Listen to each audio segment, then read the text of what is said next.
Assalamualaikum warahmatullahi wabarakatuh. Selamat sore pemirsa, apa kabar Anda di sore hari ini? Senang sekali kami hadir kembali menjumpai Anda dalam program Sumut Menyapa segmen Kupas Tuntas.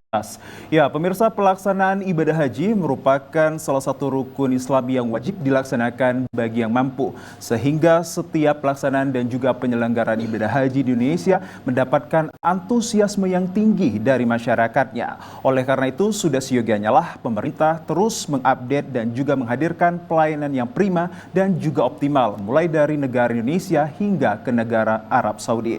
Lantas, bagaimanakah upaya pemerintah untuk terus menghadirkan pelayanan yang optimal bagi jemaah haji Indonesia pada tahun 2024 ini? Bersama saya Muhammad Azrul Nasution, kita akan bahas hal ini dengan tema yang sangat menarik dan juga sangat epik kami persembahkan ke hadapan Anda pada sore hari ini, yakni terkait pelayanan haji embarkasi Medan 2024. Nah, untuk menjawab hal tersebut telah hadir pula bersama kami kedua narasumber yang sangat kompeten dan ahli di bidangnya. Saya sapa terlebih dahulu kepada yang terhormat Bapak Haji Julfan Effendi, SAG MSI, selaku Kabid Penyelenggara Haji dan Umroh Kanwil Kemenak Sumatera Utara. Assalamualaikum, selamat sore Pak. Waalaikumsalam, selamat sore. Bagaimana kabarnya Pak Julfan? Bekhair, alhamdulillah. Meski sibuk, telah menghadirkan berbagai pelayanan bagi masyarakat kita pastinya ya Pak ya? Sibuk. Kami ucapkan terima kasih ke Pak.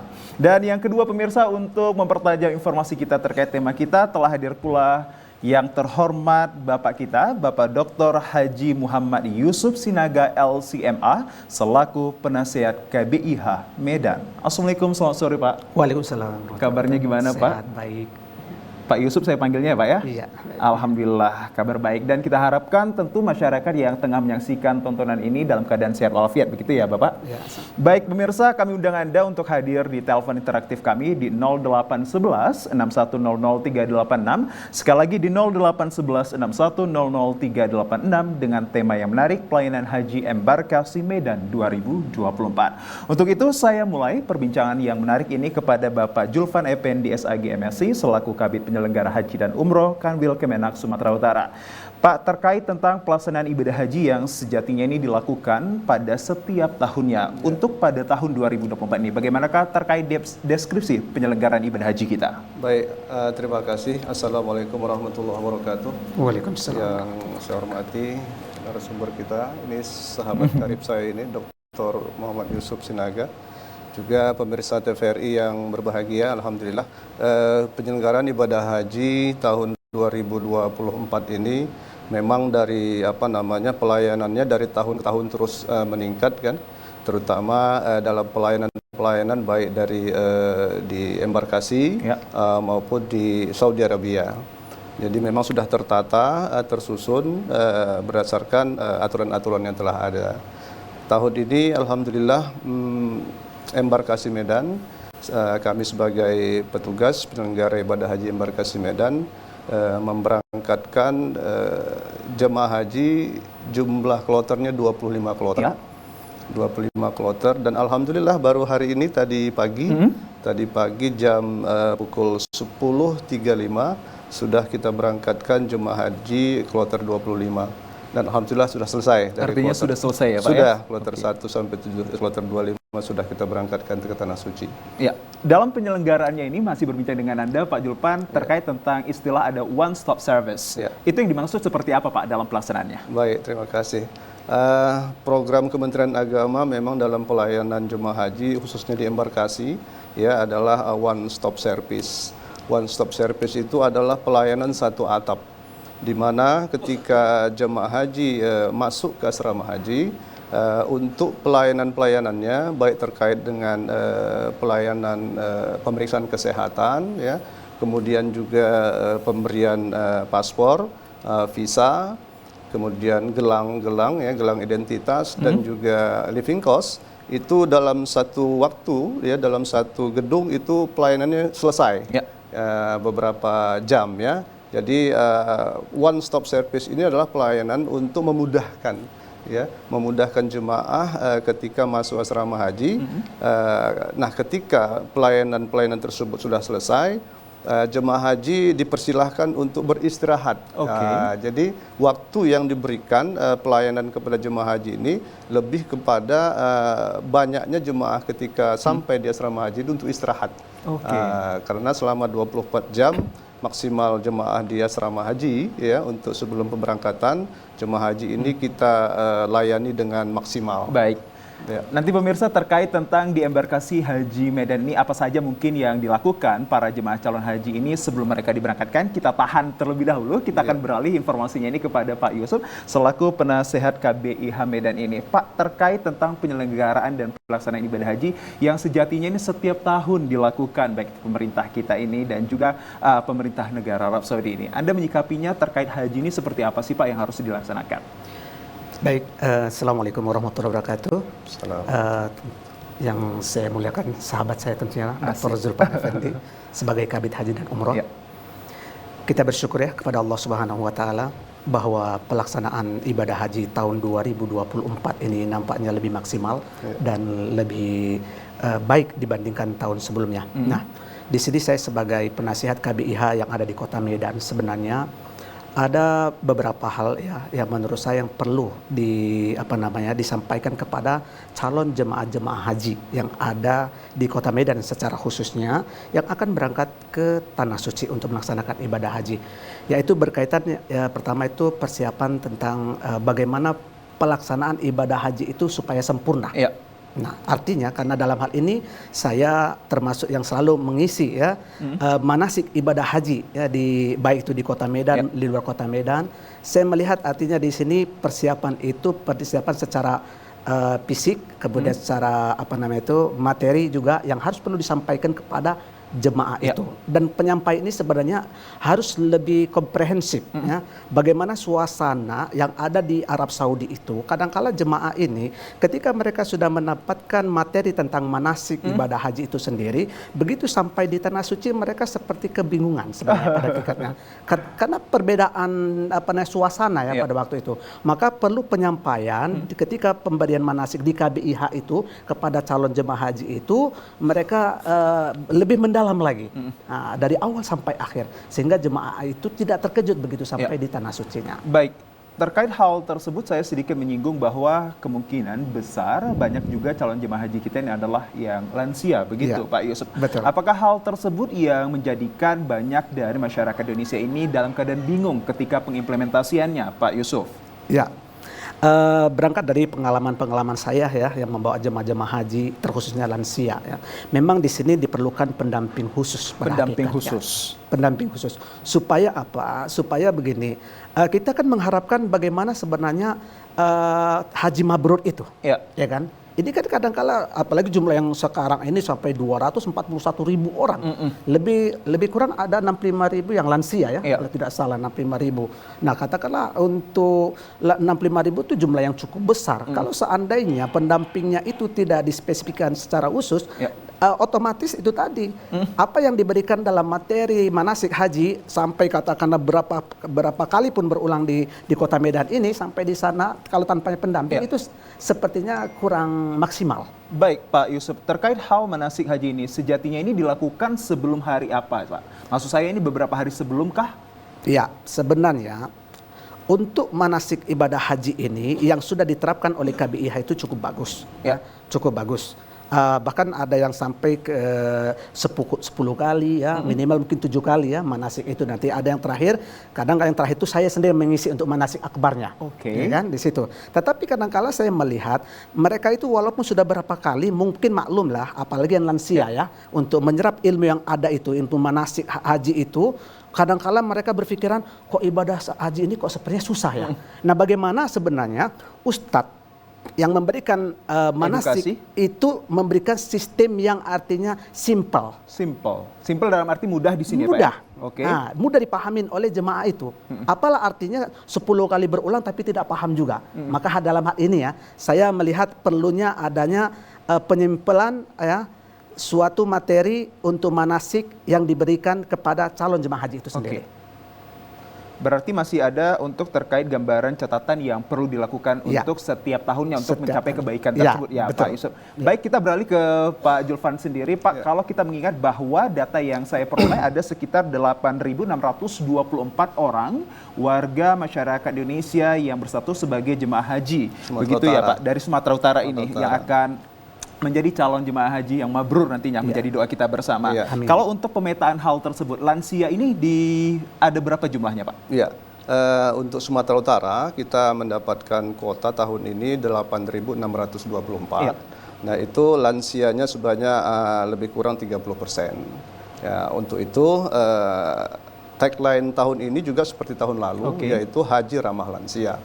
Nah Haji Ramah Lansia ini di mana panitia-panitia atau petugas-petugas haji baik di embarkasi maupun di Arab Saudi itu harus memprioritaskan bagaimana pelayanan kepada jemaah yang lansia. Nah terkait di embarkasi Medan ya, terkhusus di Asrama Haji Medan, itu memang mekanisme dan sistem pelayanan kepada lansia itu ada khusus. Ya, pertama bahwa ketika jemaah haji itu sudah berada lansia ya sudah berada di asrama haji, itu petugas-petugas khusus ada untuk itu. Petugas haji lansia dan disabilitas. Nah, itu yang pertama. Yang kedua, terkait dengan penempatan kamar ya untuk jemaah haji lansia kita, juga itu diprioritaskan di tempat-tempat kamar hotel asrama haji itu di lantai bawah, lantai 1. Nah, kemudian juga untuk lansia ini prioritas khususnya terkait dengan makanan untuk lansia, konsumsi itu juga ada menu khusus ya untuk lansia, dan juga tempat makannya pun di asrama haji ada kita buat khusus juga. Jadi ada tempat makan khusus lansia ya, dan juga ada menu khusus makanan untuk lansia. Seperti itu. Baik Pak, ini tadi ada kategori yang spesial, yakni haji yang lansia dan juga disabilitas. Yang kategori disabilitas ini apakah include dari jemaah yang lansia juga? Iya, jadi perlakuan dan pelayanan sama. Ya, jadi ada prioritas kepada lansia dan disabilitas. Baik, itu dia menjadi informasi kita terkait tadi jumlah dan juga terkait tentang pemetaan bagaimana mekanisme dan regulasi yang dihadirkan dari pemerintah Provinsi Sumatera Utara untuk mencapai kebaikan terhadap pelaksanaannya. Saya coba untuk meminta tanggapan dari Pak Yusuf sendiri bahwa pada tahun ini kita ada istilah one stop service dan juga disusul dengan haji ramah ya Pak, haji ramah lansia dengan menghadirkan juga beberapa istilah tadi, ada disabilitas juga dan juga haji lansia. Bagaimana terkait hal tersebut yang Anda lihat Pak, kesiapan pemerintah kita? Alhamdulillah untuk tahun ini saya lihat persiapan-persiapan seperti itu sudah menuju pada kesempurnaan ya. Ini berangkat daripada mungkin kesalahan-kesalahan pada sebelumnya ya. Dan mudah-mudahan ini terus ditingkatkan. Nah, saya berangkat daripada KBIH tadi. Saya berpikir begini, setiap KBIH itu kan ada ustadz pendamping di situ. Bagaimana mereka betul-betul memfokuskan untuk melihat lansia yang ketika pada waktu melaksanakan ibadah hajinya.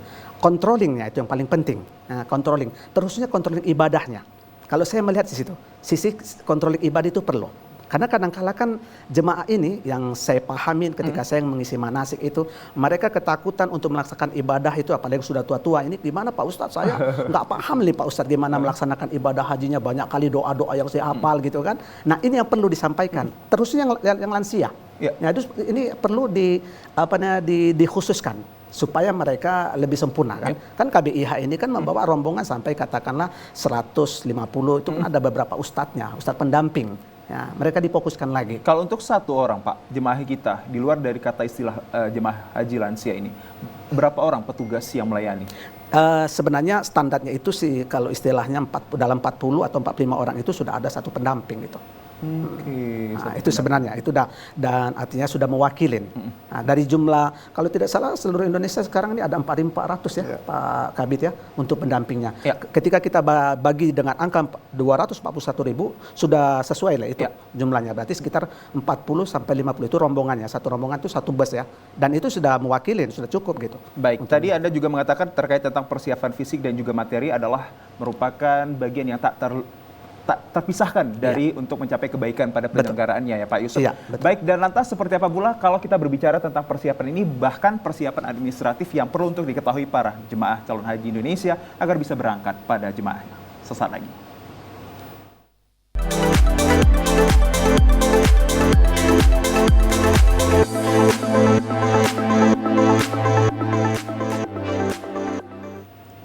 Ya, pemirsa, One Stop Service menjadi terminologi layanan yang diberikan pemerintah untuk terus memudahkan setiap jemaah haji Indonesia dalam melakukan penyelenggaraan ibadah haji ini.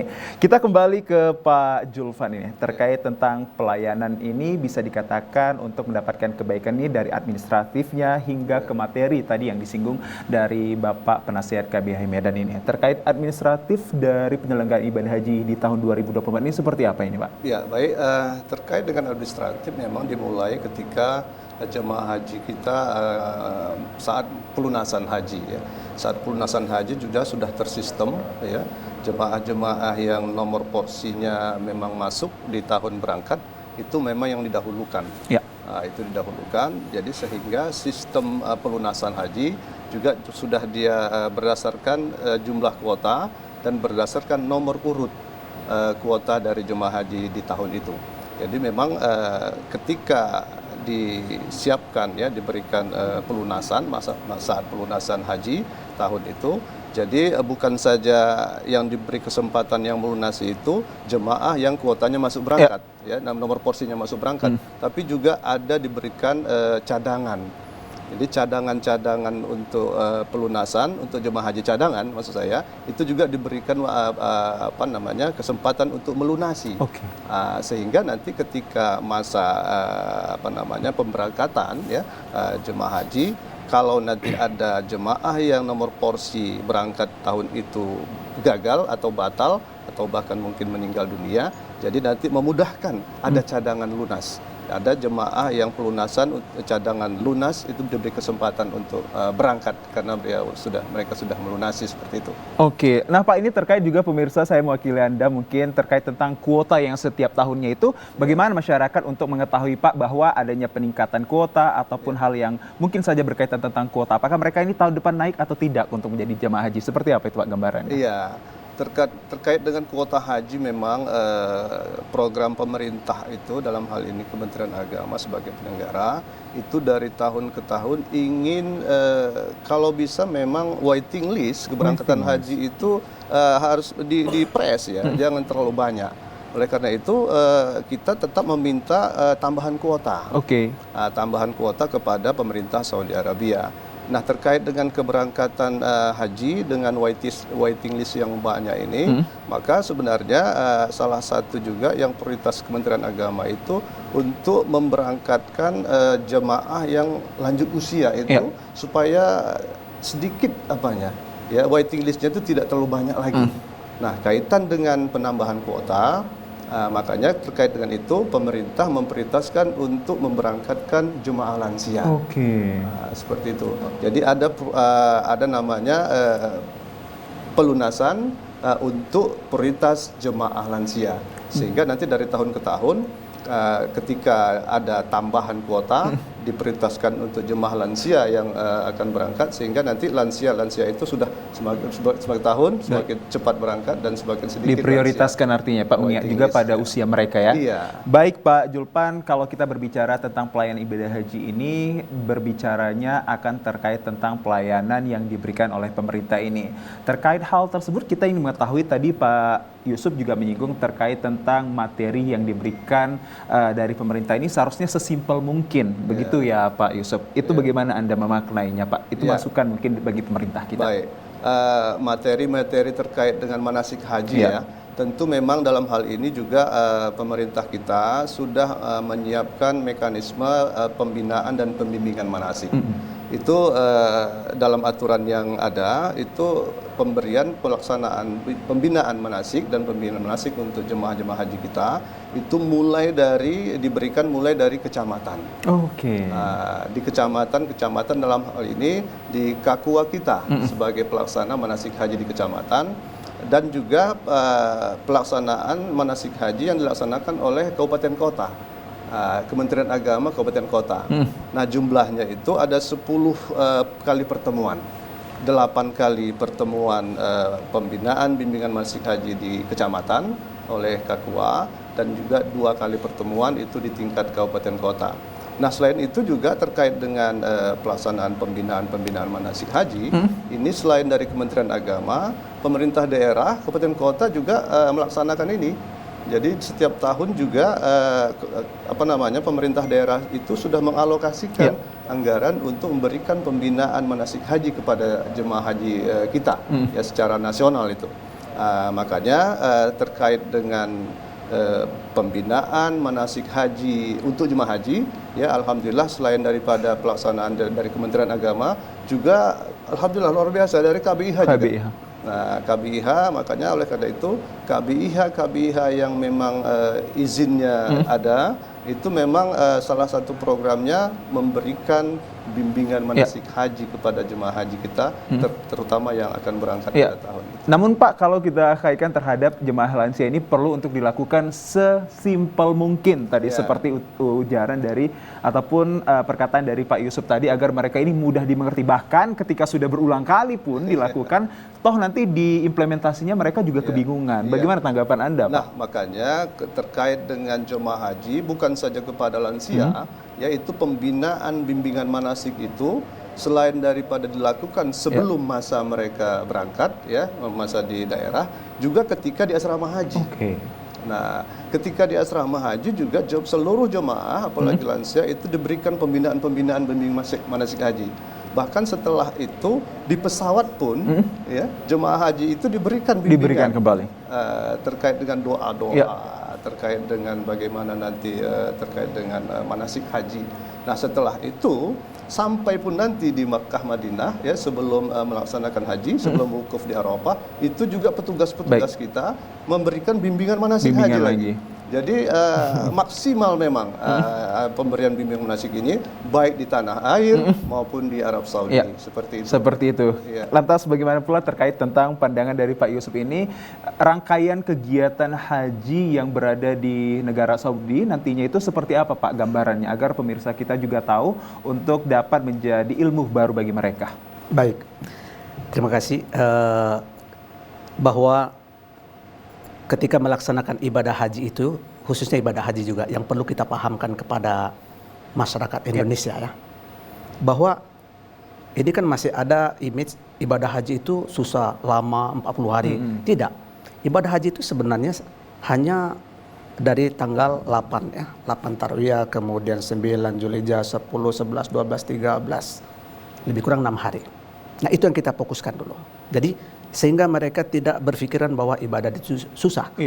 Dipahamkan kalau seandainya kita berpikiran positif, maka jadi positif jadinya. Kan begitu kan? Pasti. Nah, kita berpikir gampang dan mudah, insya Allah jadi mudah. Itu sebenarnya kan yang paling penting. Nah, pada realisasi pelaksanaan ibadah haji di Arab Saudi itu bagaimana yang paling penting ya secara gambaran. Ketika sudah dikasih gambaran di Indonesia bahwa ibadah haji itu sebenarnya tidaklah berat. Dan begitu sampai di sana, mereka melihat langsung keadaan, apalagi yang paling penting adalah pembimbingnya. Bagaimanapun pembimbing itu nomor satu. Ya. Pembimbing ini harus betul-betul mengarahkan apa yang sudah dia sampaikan ketika di manasik itu, begitu sampai di dua tanah suci ya, baik di Madinahnya maupun di Mekah. Secara garis besarnya katakanlah, kita kan jamaah haji Indonesia ini namanya haji tamattu. Ya, haji tamattu ini adalah haji bersenang-senang. Senang-senang aja sebenarnya loh. Artinya dia melaksanakan ibadah umroh dulu, baru melaksanakan ibadah haji itu sendiri. Baik, secara gambaran, secara umumnya begini.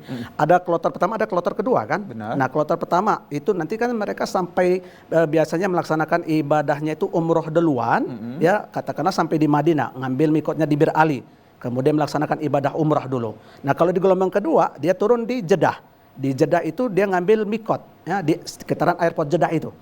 Kemudian melaksanakan ibadah umrohnya dulu. Baru yang gelombang pertama itu dari Madinah menuju ke Mekah. Gelombang kedua dari Jeddah menuju ke Mekah. Nah, ketika sudah melaksanakan ibadah umroh ini ya, sudah dilaksanakan ibadah umrohnya, karena ibadah haji kita ini adalah haji tamattu, umroh duluan, baru ibadah haji kan. Nah, setelah itu barulah menunggu masa untuk pelaksanaan ibadah hajinya itu. Nah, yang paling terpenting adalah kepada para jemaah haji Indonesia, khususnya kita jemaah dari Medan ya, Sumatera Utara ini, apabila sudah melaksanakan ibadah umrohnya itu, dan mereka kan bersiap-siap, ada masa penantian namanya, untuk melaksanakan ibadah hajinya. Nah, ini ada yang paling penting adalah persiapan fisik. Ya? Karena ibadah haji ini berat loh, sangat berat sekali. apalagi sekarang ini kalau nggak salah 43 derajat ya hari ini kan, cukup panas sekali ya. Itu perlu namanya persiapan mental juga untuk jemaah-jemaah kita. Nah, kemudian pada waktu pelaksanaan masa penantian pelaksanaan ibadah haji itu sendiri, para jemaah haji Indonesia yang sudah berada di sana itu betul-betul artinya mempersiapkan ibadah hajinya dari segi artinya persiapan mental, persiapan fisik. Jangan dipaksa ya Pak? Dipaksa dia bolak-balik umroh sunnah, begitu masa ibadah hajinya yang puncaknya jatuh sakit. Puncaknya itu kapan itu Pak biasa? Pada puncaknya itu adalah kita insya Allah ini kalau nanti ini kan di tanggal 14 ya. Tanggal 14, artinya tanggal 8 Zulhijjah. Itu sudah mulai, itu namanya hari Tarwiyah. 8 Zulhijjah itulah hari Tarwiyah. Persiapan jemaah haji untuk berangkat ke Arafah. Ya. Nah, dan ini perlu persiapan yang betul-betul. Karena pada tanggal 8, 9, 10 itu jemaah akan berada di Arafah, Musdalifah, Mina dengan kondisi jemaah yang jutaan orang. Dan pada waktu itu para jemaah perlu artinya ya saya katakan dari awal persiapan. Nah, makanya di sini perlunya pembimbing terus memberikan semangat, ya, memberikan semangat. Ini sedikit ya. Ada kadang jemaah ini saking semangatnya beribadah, bolak-balik mereka melaksanakan ibadah umrohnya, ya tidak memperhatikan fisik kuat atau tidak gitu ya. Untuk pada puncaknya tadi akhirnya jatuh sakit. Imunitas tubuh menurun ya, ya Pak? Ya, akhirnya jatuh sakit. Dalam hal ini yang kesusahan tentunya pembimbingnya kan. Kalau jumlahnya 50 yang sakit sampai 10 orang, oleh karena itu perlu dari awal. Boleh, artinya tetap dia dijaga. Karena ibadah haji adalah yang paling penting, pelaksanaan ibadah hajinya itu. Bukan sebelum-sebelumnya. Nah, supaya ibadah hajinya sempurna. Baik. Pak Yusuf, kalau ada mungkin terminologi menjadi haji yang mabrur. Definisi haji yang mabrur itu seperti apa dan juga haji yang berkualitas itu seperti apa pula Pak? Kalau menurut saya, yang namanya haji mabrur itu adalah melaksanakan rukun haji, baik rukun hajinya, wajib hajinya, sunnah hajinya itu sempurna. Dan yang paling penting adalah di rukun hajinya. Contoh, ada jemaah bahwa antara rukun haji dan wajib haji dia agak bingung, sehingga ketika dia melanggar namanya wajib haji, dia tidak tahu bahwa di situ ada kewajiban dam. Tidak dilaksanakan damnya, ya bagaimana mendapatkan haji mabrur? Nah, ini pemantapan terhadap materi pelaksanaan ibadah haji itu perlu. Pemahaman rukun wajib haji dan sunnah haji perlu dimantapkan kepada jemaah haji agar mendapatkan haji yang mabrur. Oleh karena itu perlu juga dihadirkan pembimbing-pembimbing yang berkualitas juga ya Pak? Iya, tentunya. Baik, kita beralih ke Pak Julf akan hal ini. Pemantapan rangkaian kegiatan mungkin saja di Indonesia ini sudah baik dan sudah bisa dikatakan berkualitas. Bagaimana terkait tentang pemantapan rangkaian kegiatan yang berada di negara Arab Saudi nantinya Pak bagi jemaah kita? Iya, baik. Kegiatan-kegiatan ya pemantapan terkait dengan jemaah haji kita di Saudi ya, pertama memang kalau kita berbicara tentang lebih kesempurnaan haji itu ya, itu tadi seperti Pak Yusuf bilangkan harus melaksanakan rukun ya dan wajib haji. Nah, satu sisi memang jemaah kita di Saudi itu saya sampaikan saat ini bahwa ada hal yang baru. Iya, apa itu Pak? Hal yang baru itu terkait dengan dam haji tamattu. Nah, selama ini dam haji tamattu itu tidak dikelola. Ya, jadi setelah jemaah haji kita, jadi jemaah haji kita itu secara umum ya itu adalah melaksanakan haji tamattu dan membayar dam, menyembelih seekor kambing. Nah, ketika setelah membayar dam haji tamattu, menyembelih seekor kambing, itu dagingnya itu nggak tahu kita. Kemana dagingnya itu. Nah, hal yang baru yang saya maksud tadi bahwa tahun ini pemerintah kita akan mengelola daging dam haji tamattu itu. Bisa kita bayangkan 241.000 jemaah haji Indonesia yang semuanya itu adalah haji tamattu yang membayar dam, itu daging ya dam haji tamattu itu kita kelola dan mau kita bawa ke Indonesia.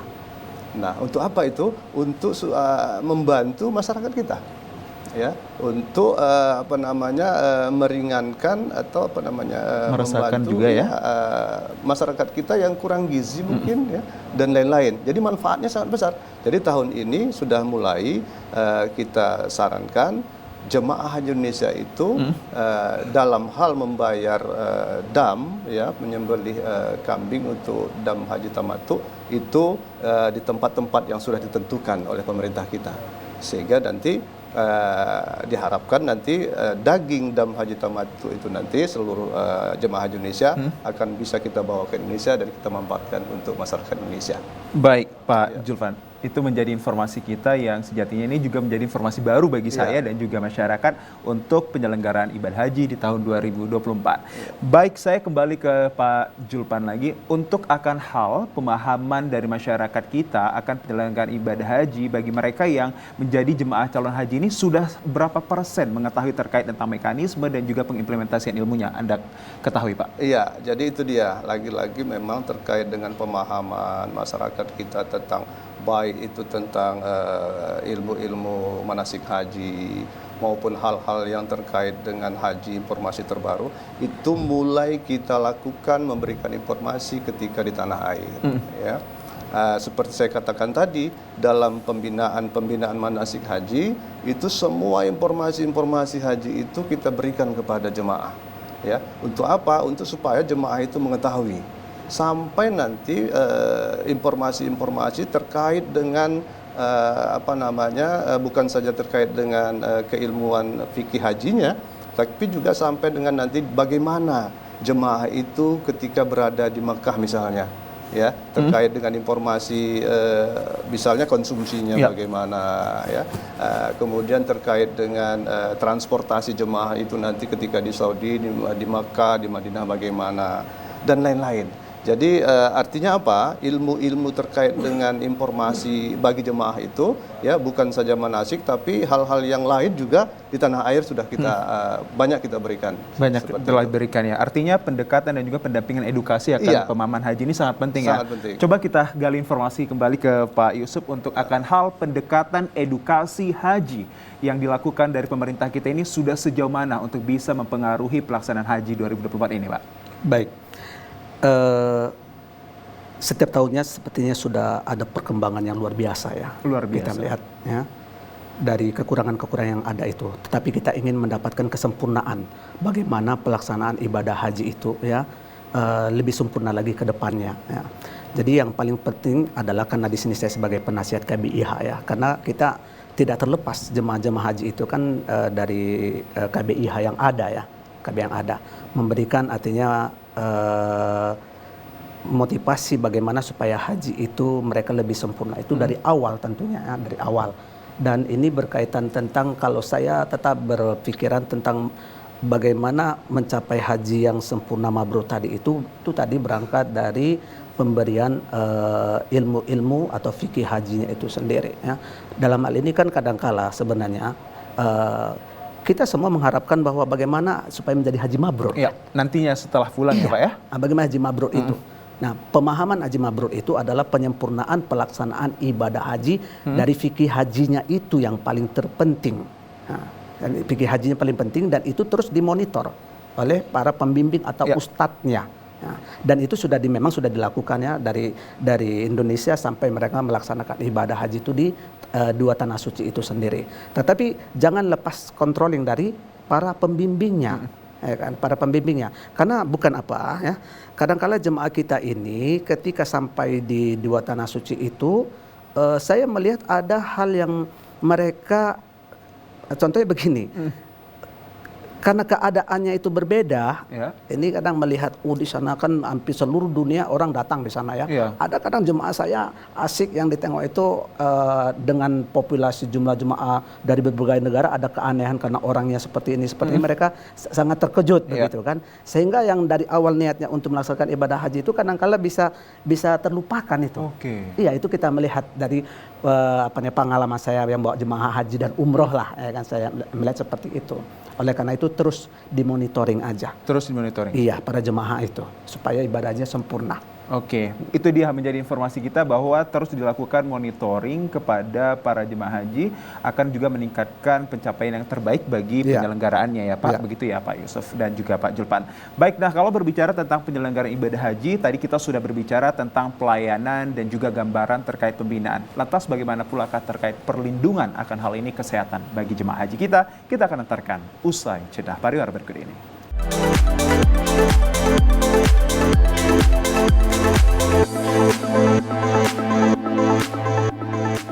Ya, pemirsa, pelaksanaan dan penyelenggaraan ibadah haji yang berkualitas dapat diindikasikan pada beberapa hal, yakni seperti kayak pelayanannya, pembinaan dan juga perlindungan bagi kesehatan warga negara Indonesia yang berstatus sebagai jemaah haji Indonesia. Saya kembali ke Pak Julfan terkait tentang pelayanan. Kita sudah membahas pendampingan maupun pembinaan sudah.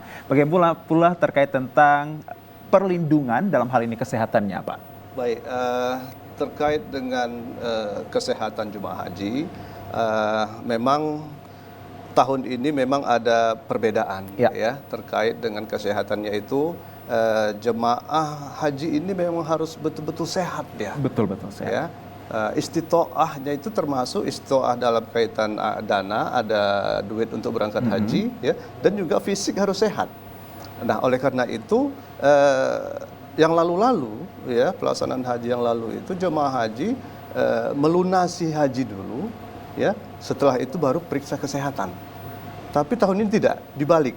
Jadi jemaah haji yang akan berangkat haji tahun itu ya, jadi harus memeriksa kesehatan dulu ya. Ketika sudah ada hasil kesehatan dari dokter menyatakan sehat, baru boleh melunasi.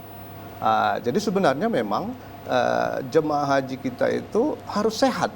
Harus sehat. Sehingga apa? Sehingga nanti dapat melaksanakan rangkaian ibadah haji itu dengan baik dan benar. Jadi kalau jemaah itu sakit, ya repot memang kalau kita di Mekah dan Madinah. Tahun lalu seperti itu. Jadi tahun lalu itu 221.000 jemaah haji, itu seperti yang Pak Yusuf tadi katakan, hampir lebih kurang 65.000 itu jemaah lansia yang sakit. Ya. Bisa kita bayangkan tahun lalu itu juga jemaah haji kita tidak ada pendamping. Tidak ada pendamping mahram. Nah, atas dasar pelaksanaan haji 2023 maka dievaluasi. Ya, maka dievaluasi dan hasil evaluasi kita jemaah haji memang harus betul-betul sehat ya, baru bisa kita berangkatkan ke tanah suci. Jadi termasuk istitoah itu. Istitoah tadi. Baik Pak Julpan, berbicara tentang pelayanan haji ini yakni berupa kesehatan. Kalau kita bicarakan hal ini, masyarakat Indonesia yang menjadi jemaah haji ini berapa orangkah atau berapa banyak petugas kesehatan jemaah haji yang memberikan pelayanannya nanti di Arab Saudi, Pak? Ya, jadi kalau petugas kesehatan ya itu sudah ada di tiap-tiap kloter. Ya, di tiap-tiap kloter itu ada petugas kesehatan sebanyak 3 orang. 3 orang. 1 orang dokter ya, dan 2 orang medis, para medis ya atau perawat. Nah, itu di setiap kloter memang sudah disiapkan petugas kesehatan 3 orang. Oke. Ditambah dengan 2 orang lagi di kloter, tiap-tiap kloter itu sebagai ketua kloter dan pembimbing ibadah kloter. Jadi petugas haji di tiap kloter ada 5. Nah, tahun ini ditambah. Tahun ini ada ditambah lagi tiap kloter itu 3 orang petugas haji daerah. Nah, 3 orang petugas haji daerah ini juga ada di situ dari layanan kesehatan, ya dokter atau perawat. Di situ juga ada pelayanan umum dan juga pelayanan ibadah. Jadi memang konsep-konsep petugas terkait dengan melayani jemaah haji itu memang sudah di tiap-tiap lini memang harus sudah disiapkan oleh pemerintah. Baik, artinya pemerintah benar-benar sudah siap untuk memetakan berbagai hal mungkin yang akan terjadi, bisa untuk di-cover kembali ya Pak. Iya. Baik, saya kembali ke Pak Yusuf. Beberapa media dan juga mungkin informasi yang kita dapat banyak hal yang dilanggar dari masyarakat Indonesia kita ini ketika mereka di negara Arab Saudi. Sebenarnya Pak Yusuf, apa yang tidak boleh dan juga diperbolehkan ketika kita menjadi jemaah haji Indonesia? Baik, ini berangkat dari pengalaman-pengalaman yang ada ya, bahwa banyak sekali sebenarnya jemaah-jemaah haji khususnya dari Indonesia ini. Mari kita hargai peraturan di suatu tempat, kan begitu ya. Arab Saudi memiliki peraturan, apalagi pada waktu melaksanakan ibadah haji itu sendiri. Nah, ini ada beberapa yang dilanggar dan ini sepertinya perlu perhatian khusus. Setuju. Ya. Di antaranya, Arab Saudi itu sudah melarang jangan merokok sembarangan. Oke. Dan saya ketepatan sering melihat gitu ya, jemaah-jemaah kita dari Indonesia ini sudah dilarang sebenarnya tidak boleh membawa rokok. Tetapi kita mayoritas orang Indonesia ini memang pecandu rokok pula ya kan. Katanya kalau apalagi di Arab Saudi ini pada waktu musim dingin tuh atau musim panas kalau tidak merokok sepertinya ada yang kurang sempurna. Tetapi pada waktu itu kan kita melaksanakan ibadah haji. Ini saya melihat dari yang pertama itu masalah rokok. Tolonglah ini dikurangkanlah. Apalagi kadangkala jemaah-jemaah ini Masya Allah budaya kita ini an-nazafatu minal iman ini Masya Allah kurang sekali ya. Sehingga kadangkala kita melihat jemaah itu habis merokok dibuang puntung rokoknya sembarangan ya Pak? Jalan saja. Bahkan ada nanti dari menuju ke masjid, Masjidil Haram atau Masjid Nabawi sambil merokok. Tiba-tiba dibuang sebentar. Wajar saja pemerintah Arab Saudi memberikan peringatan keras. Nah, ini yang pertama. Yang kedua, ada jemaah kita ini perlu kita mengikuti peraturan. Ya. Contohnya yang pernah terjadi adalah jangan sembarangan membawa spanduk. Oke. Ya, khususnya ketika berada di area Masjidil Nabawi dan Masjidil Haram. Baik itu di pelataran atau di dalam, udah jelas ya. Itu ada beberapa kali saya tengok jemaah-jemaah itu ketika membawa spanduk, akhirnya ditangkap. Dan ini jadi masalah. Pada waktu itu ya pernah kejadian saya waktu itu melihat langsung, alhamdulillah karena saya bisa berkomunikasi bahasa Arab, saya minta tolong agar dilepaskan. Aduh, alhamdulillah. Nah, ini kejadian ini bukan sekali dua kali. Masalah membawa spanduk jangan sembarangan dan itu tolong jangan dilanggar lagi untuk jemaah-jemaah kita ya. Kemudian ada jemaah-jemaah kita ini mungkin ya hal budaya selfie ini yang kadang-kala kurang nggak bisa kita inikan juga, nggak bisa kita pungkiri arti kita bagaimana menahannya. Tapi kalau pesan kami sebaiknya pada waktu melaksanakan ibadah, terkhususnya pada waktu tawaf lah, waktu sa'i, janganlah selfie. Tapi diperbolehkan Pak untuk menghadirkan kamera kan untuk merangkai, merangkum kegiatan kita. Tetapi ada satu hal yang perlu kami sampaikan. Ada kemarin satu kasus. Tolong pada jemaah haji ya khususnya pada waktu ini melaksanakan ibadah haji jangan sekali-sekali memoto ya menggunakan kamera. Oke. Karena itu boleh dirampas. Dan apalagi pada waktu ya kita berada di kawasan itu kalau di Mekah itu namanya daerah Ajiyad, Ajiyad Sud, Ajiyad Masofi namanya. Jadi jangan kita di situ semena-mena itu kan ada istana negara. Benar. Bagi siapa aja pada waktu itu mengambil foto itu serta-merta ditangkap dan ditahan. Sebagai bentuk pelanggaran ya Pak? Iya. Pelanggaran. Ya itu hal-hal yang perlu diinikan. Ya. Kemudian ada satu lagi yang terakhir ya saya lihat menurut saya yang paling penting adalah jemaah-jemaah kita ini kadang unik ya bagi saya. Pada waktu melaksanakan ibadah tawaf dan sa'i khususnya pada waktu sa'i dan ini pernah kejadian ya. Pada waktu sa'i yang seharusnya dibaca itu adalah doa-doa dan zikir-zikir. Ini yang dibaca Pancasila, lagu Indonesia Raya. Dan ini pernah terjadi. Pernah terjadi. Dan baru-baru ini pada waktu musim haji ini kemarin kan ada melaksanakan mereka itu semacam tahlilan di Masjid An-Nabawi. Serta-merta itu dilarang oleh pemerintah Arab Saudi. Pasti. Ya, ini tolong kepada para jemaah-jemaah haji ya yang pada saat ini berada di dua tanah suci, hal-hal seperti ini tolong jangan dilanggar lah. Tolong perlu diperhatikan lah. Ya, Prof. Dan itu juga menjadi bagian pelayanan yang harus diberikan pemerintah ya, Pak. Ya, hal tentunya untuk memahami keadaan negara-negara lain itu. Kita coba untuk mendapatkan tanggapan kepada Pak Julpan akan hal ini. Menciptakan kenyamanan bagi jemaah haji juga perlu adalah materi pemahaman tentang negara Arab Saudi itu sendiri, Pak. Terkait regulasi dan juga penyelenggaraan ibadah haji setiap tahunnya itu ada hal-hal yang baru harus diberikan pada masyarakat kita. Seperti apa itu Pak tanggapannya? Ya, baik. Itu dia. Jadi satu sisi memang penyelenggaraan ibadah haji ini adalah dilaksanakan tentu di negara Saudi, ya. negara Saudi ini memang mempunyai peraturan-peraturan tersendiri. Nah, oleh karena itu edukasi ya penyampaian informasi itu memang sangat perlu ya kita sampaikan kepada jemaah haji. Jadi seperti selfie ya dan bawa spanduk itu masyarakat kita kan selalu itu ya. Sejatinya sudah diinformasikan tidak sudah, Pak, di embarkasi? Jadi sudah. Okay. Jadi makanya setiap hal-hal yang baru itu ya ketika jemaah itu akan berangkat haji ya, ketika berada di asrama haji ketika mau berangkat, itu kita ada lagi pembinaan khusus juga kepada ketua regu dan ketua rombongan. Jadi informasi-informasi terkait dengan itu, terkait dengan informasi jangan selfie, jangan membentangkan spanduk di area-area tersebut. Kemudian banyak lagi hal lain seperti larangan-larangan Saudi. Itu kita sampaikan ketika saat jemaah dia berada di asrama haji. Oleh karena itu memang terkait dengan semua aturan-aturan Saudi, larangan-larangan itu memang sudah kita sampaikan sebelum jemaah terbang ke Saudi seperti itu. Baik Pak Julvan, akan hal ini mengingat juga waktu kita sudah terbatas ini, saya ajak untuk kedua narasumber saya untuk memberikan pencerahan kembali. Ya. Nah ini Pak juga mungkin titipan dari masyarakat juga pada saya, bagaimanakah mereka mengetahui keadaan jemaah haji asal Sumatera Utara, khususnya bagi keluarga mereka yang tengah berada di sana. Dari pemerintah Provinsi Sumatera Utara, adakah mungkin website ataupun hal-hal yang bisa mengetahui keberadaannya? Iya, alhamdulillah memang terkait dengan informasi-informasi haji ya, Kanwil Kementerian Agama Provinsi Sumatera Utara itu mulai dari medsos itu lengkap ya.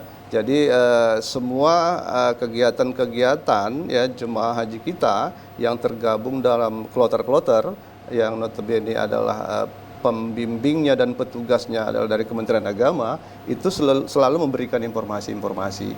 Bahkan terkait dengan bagaimana kondisi ya jemaah kita di Mekah misalnya atau di Madinah, itu petugas-petugas kita selalu memberikan informasi itu ke tanah air ya, ke kami melalui medsos, dan kami meneruskan informasi dan kondisi jemaah haji kita ke masyarakat seperti itu. Baik, untuk saat ini kondisi jemaah haji kita dari 33 kota dan kabupaten, mohon maaf, apakah sudah ada yang mungkin saja saat ini dalam kondisi wafat, Pak? Ya, jadi sampai hari ini terhitung memang jemaah Sumatera Utara itu ada 2 orang yang wafat. 2 orang? 2 orang yang wafat dari Deli Serdang dan dari Palas. Ya, dari Palas. Padang Lawas ya Pak ya? Padang Lawas, okay. Itu ada dua jemaah kita sampai hari ini. Sakitkah mereka Pak? Ya, sakit karena sakit bawaan lah. Sakit bawaan ya? Sakit tua ya. Baik, dan semoga kita doakan secara bersama ya Pak ya? Ya, semoga. Baik, kita kembali ke Pak Yusuf. Pak Yusuf, apa yang menjadi catatan dari penasihat KBIH Medan untuk penyelenggaraan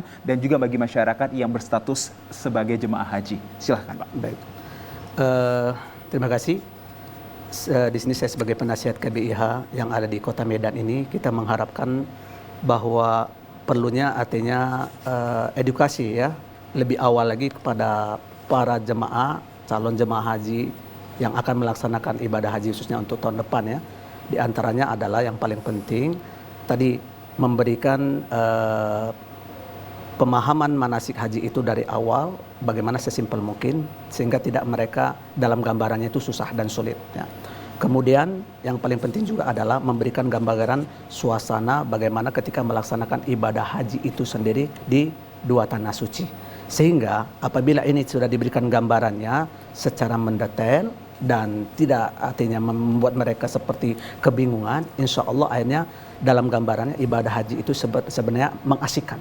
Ya, mengasihkan, mudah, dan yang terakhir yang paling penting juga adalah bagaimana pada intinya untuk melaksanakan ibadah haji itu mendapatkan satu gelar yang paling tinggi adalah haji mabrur, ya kan? Haji mabrur. Karena al-hajjul al-mabrur laisa lahul jaza illal jannah. Haji yang mabrur itu ganjarannya pasti surganya Allah Subhanahu wa taala. Nah, untuk mencapai gelar haji yang mabrur itu pada hakikatnya tidaklah mudah. Tidaklah mudah ya, Pak? Tidak mudah. Artinya kalau kita memberikan gambaran haji mabrur itu gampang, artinya nanti para jemaah ini meremehkan. Dengan tidaklah mudah, dalam arti kata, dia harus memahami fikih manasik ibadah haji. Baik. Dan kita bisa katakan juga penyelenggaraan ibadah haji yang difasilitasi oleh pemerintah ini sudah semakin membaik setiap tahunnya. Mungkin sedikit evaluasi ataupun catatan yang diberikan dari Bapak untuk pemerintah kita seperti apa dalam ibadah haji kita ini? Yang menurut pengalaman saya adalah bagaimana ini di dua tanah sucinya kalau menurut saya. Yang paling penting bagaimana supaya lebih sempurna lagi terkhususnya. Bolehkah ini kalau saya melihat begini, bisakah pemerintah mengadakan artinya pemondokan untuk jemaah haji Indonesia itu lebih dekat lagi? Baik. Kalau Malaysia itu bisa dilaksanakan, kenapa Indonesia tidak? Baik. Saya melihat kalau Malaysia itu tidak begitu jauh jarak pemondokannya. Baik. Dengan alasan katanya Indonesia kan jemaahnya lebih banyak. Nah, kenapa kita tidak negosiasi dengan pemerintah Arab Saudi pada waktu pelaksanaan ibadah haji itu? Kita nantikan juga kebijakan-kebijakan mungkin pembaharuan terhadap regulasi yang akan dikeluarkan pemerintah setiap tahunnya untuk menghadirkan pelayanan dan penyelenggaraan ibadah haji yang berkualitas dan juga sederhana bagi kaum lansia pastinya. Pak Dr. Haji Muhammad Yusuf Sinaga LCMA selaku penasihat KBIH Medan, saya ucapkan terima kasih atas kehadiran dan juga informasi yang sangat edukatif akan tema kita hari ini, dan begitu juga dengan Bapak Haji Julfan Effendi SAG MSI selaku Kabid Penyelenggara Haji dan Umroh Kanwil Kemenak Sumatera Utara yang telah bersedia hadir di Studio 2 TVRI Sumatera Utara dalam hal tema pelayanan Haji Embarkasi Medan 2024. Semoga kiranya memberikan manfaat dan juga hal-hal yang menarik bagi kita, dan saya ucapkan semoga Bapak dalam keadaan sehat walafiat setiap harinya. Pemirsa, kita akan ketemu di episode selanjutnya. Demikian hari ini yang bisa kami sampaikan dalam segmen Kupas Tuntas terkait pelayanan ibadah haji Embarkasi Medan 2024. Saya Muhammad Azrul Nastion pamit undur diri dari hadapan Anda. Assalamualaikum warahmatullahi wabarakatuh. Selamat sore. Waalaikumsalam warahmatullahi wabarakatuh.